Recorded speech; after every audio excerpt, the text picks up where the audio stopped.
Sobrang daming student. Kasi nakakapagod na ibang lahi yung nagtuturo ng trading. Yung kinikita ko ngayon is possible maging times 10 or baka 20 or 30 pa siya.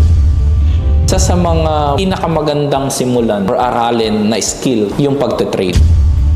Sa tingin mo, Coach Eman, ano yung nakikita mong future mo dito sa forex trading? O ano ba yung mga pwedeng mangyari sa'yo? Sabihin na natin 3 to 5 years from now, ang nakikita ko is sobrang daming students na tinuturuan. At the same time, yung profit kasi established na, alam na natin mangyayari siya. Yung kinikita ko ngayon is possible maging times 10 or baka 20 or 30 pa siya yung mangyayari sa mga susunod na taon. Kasi sobrang dami ng mga tao ngayon na naghahanap another income source. Isa sa mga pinakamagandang simulan or aralin na skill yung pagte-trade. Kasi itong pagte-trade pwedeng magbigay sa kanila ng magandang income. At the same time, hindi siya nakakaabala. Kasi kahit nasaan ka, pwede ka mag-trade. Basta meron kang cellphone, meron kang internet, pwede ka mag-trade. Kahit nasa CR, pwede ka mag-trade. So the point is, sobrang daming tao ngayon na they are hungry for learning. Gusto nilang matuto. Ang hinahanap na lang talaga nila is yung mga totoong coach. Kasi marami ring mapagpanggap sa labas. Sinasabi nila or pinoposition nila yung sarili nila na someone knowledgeable about it, pero hindi naman talaga. Isa na rin doon sa nakikita ko sa future is magkakaroon tayo possible ng mas maraming branches or makakapag-conduct tayo ng multiple seminar throughout the world. Hindi lang dito sa Pilipinas. Kasi nakakapagod na ibang lahi yung nagtuturo ng trading. Why not